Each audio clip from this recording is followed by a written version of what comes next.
anunciou hoje que vai enviar um navio de apoio da Marinha de Guerra Portuguesa para a zona do Golfo. É uma decisão acertada?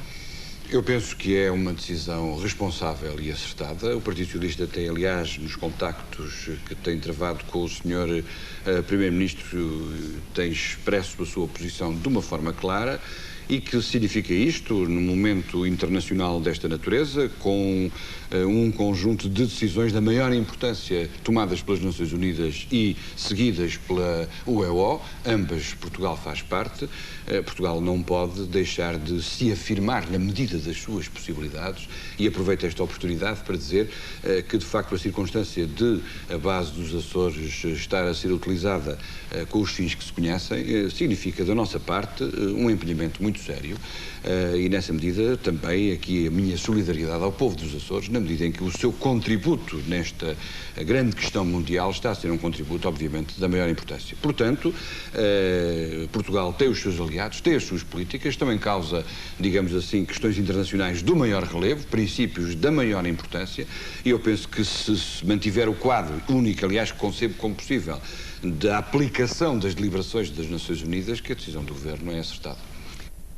E com a decisão anunciada pelo Governo, o navio de apoio logístico São Miguel vai deixar em breve a base do Alfeite, onde está atracado. O São Miguel foi construído em 1962, na Alemanha Federal, como navio mercante para a Noruega. Mais tarde, esteve ao serviço de companhias de navegação portuguesas, tendo posteriormente sido comprado em sucata pela Marinha de Guerra.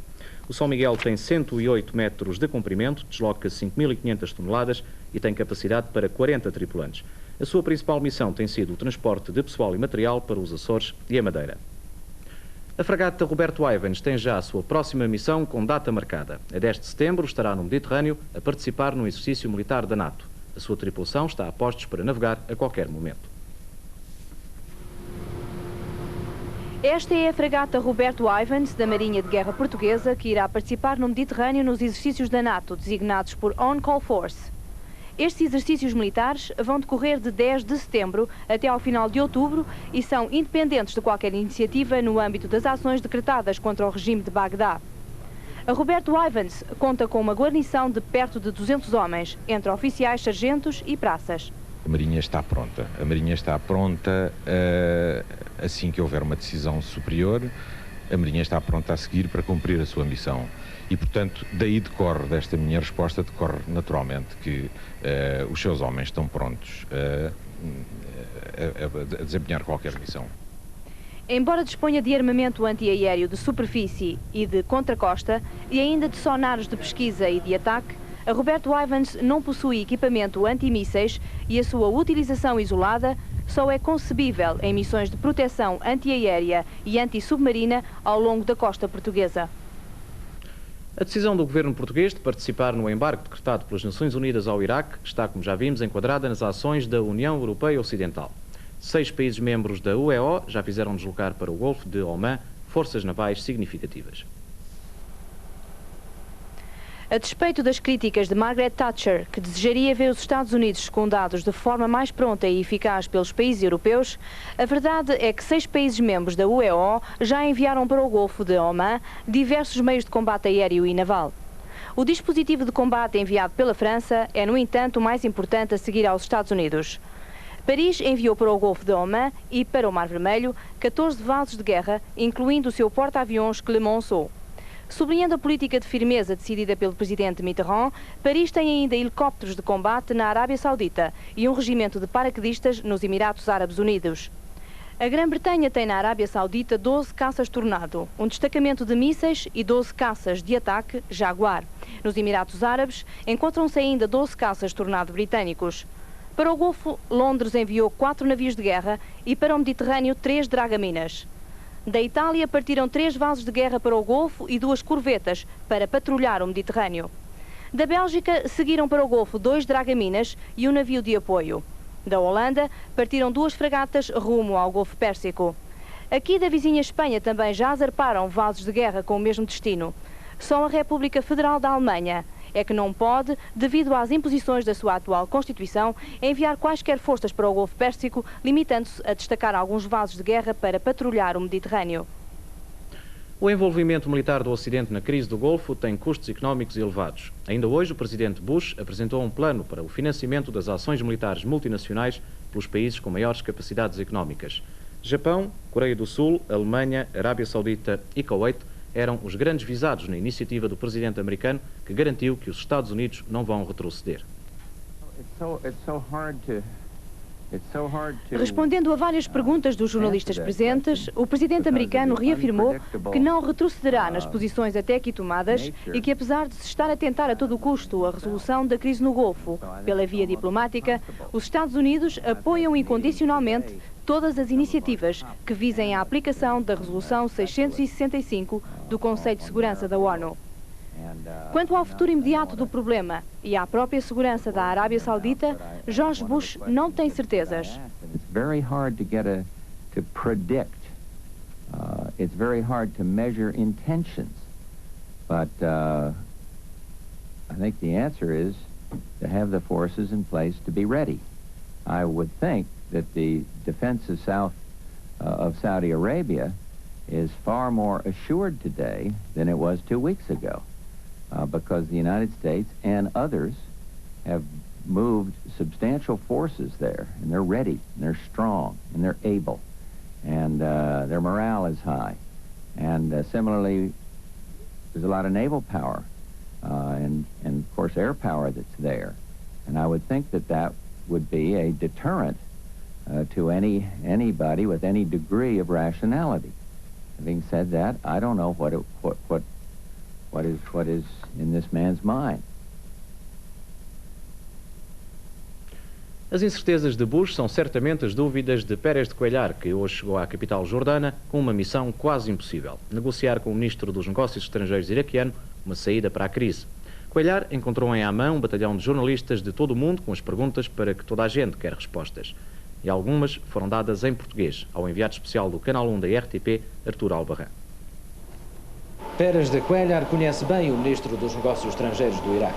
Já conversou muito com ele a quando da guerra entre Bagdade e o Irão. Mas a situação era completamente diferente.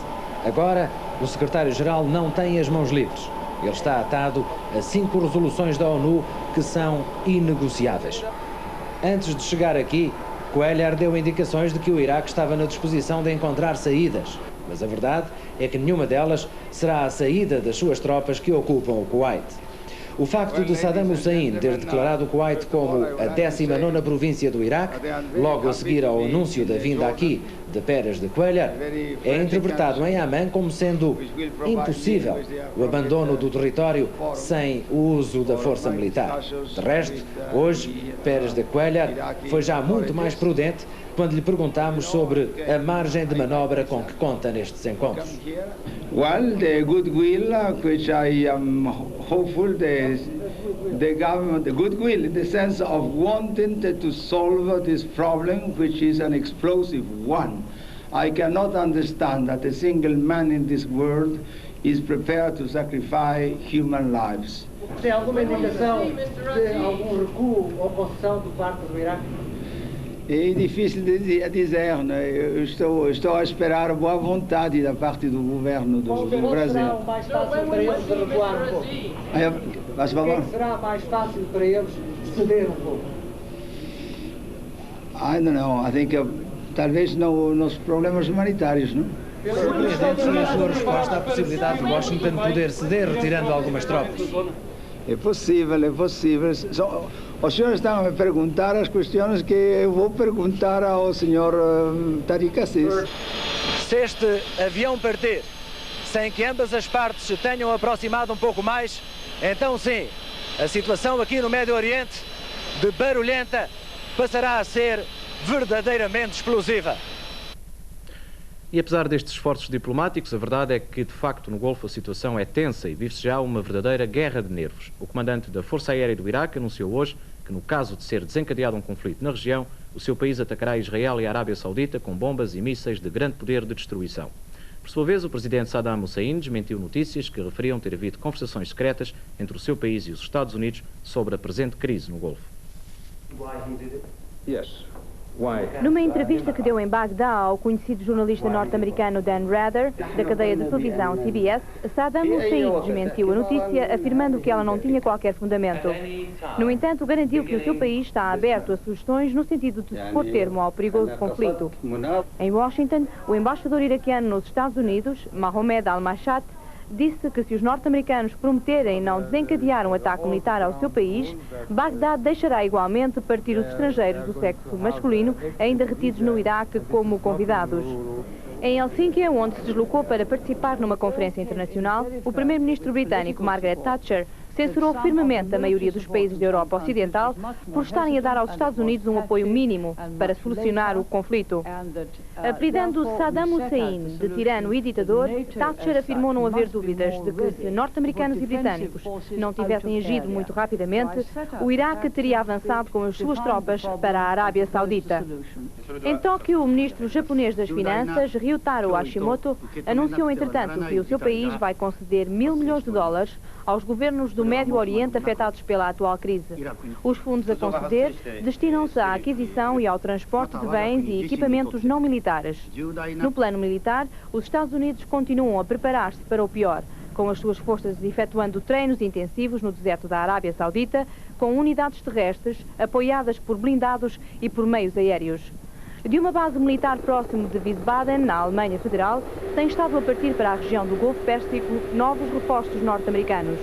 Fontes bem informadas disseram que os Estados Unidos planeiam elevar a sua presença no Médio Oriente, nesta fase, para um total de 150 mil homens.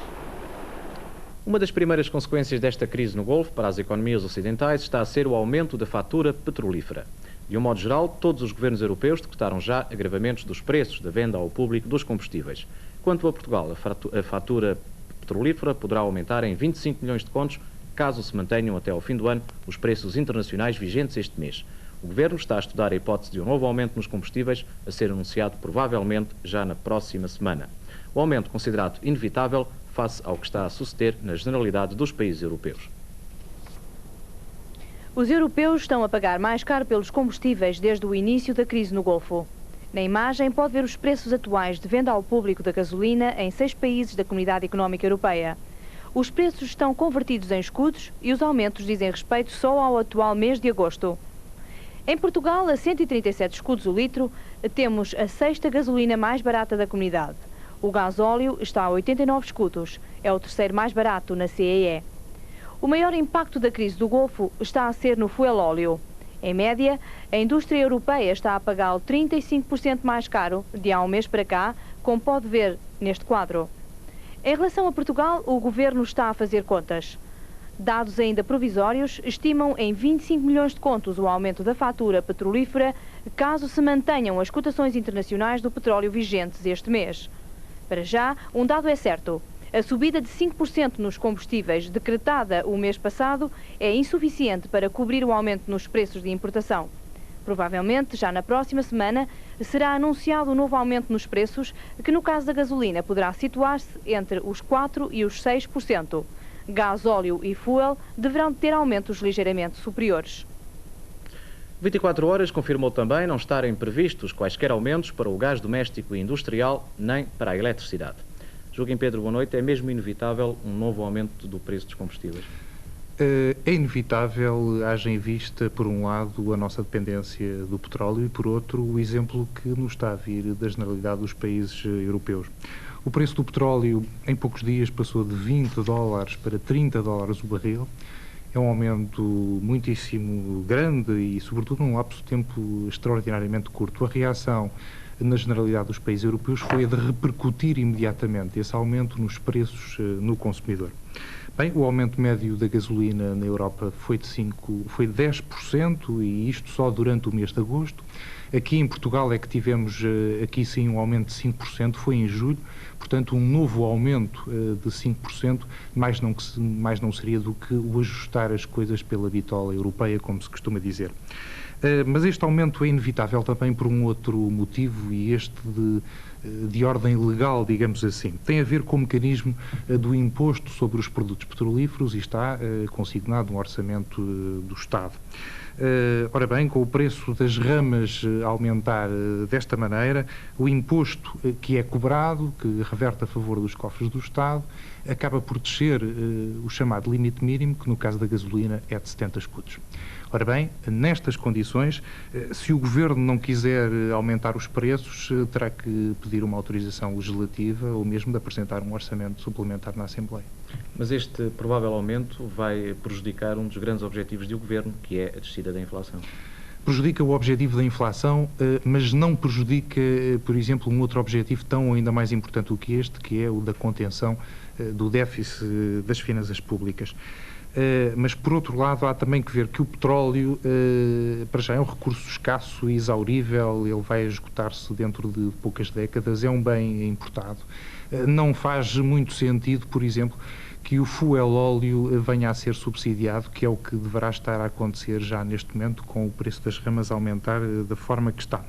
Quanto ao impacto sobre a inflação, os estudos mais recentes que existem em Portugal dizem que um aumento em termos anuais de 10% no preço da gasolina não impulsiona a inflação mais do que 1%, e mesmo assim já contando com toda uma série de efeitos indiretos e até de tipo psicológico.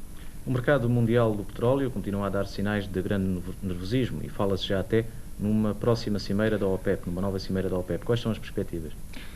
Ora bem, a situação envolvente neste momento é, acima de tudo, de incerteza e de insegurança.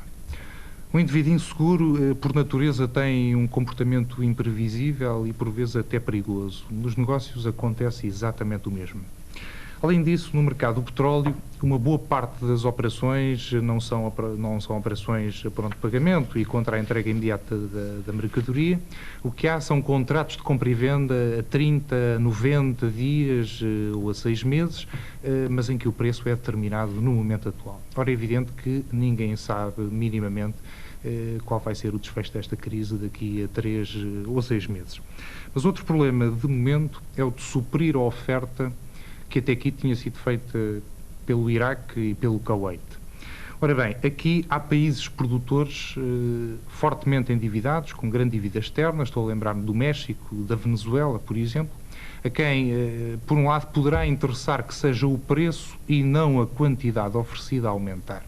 No entanto, eu estou convencido que mesmo esses países estão interessados em que o aumento não seja muito grande, porque se o aumento dos preços do petróleo for muito grande, isso pode desencadear uma nova recessão mundial, com aumento das taxas de juros e, portanto, fazer subir os encargos das suas dívidas externas. Portanto, precisamente por isso, eu penso que um novo choque petrolífero acaba, afinal de contas, por não beneficiar ninguém, nem mesmo os próprios países produtores. Obrigado, Joaquim Pedro.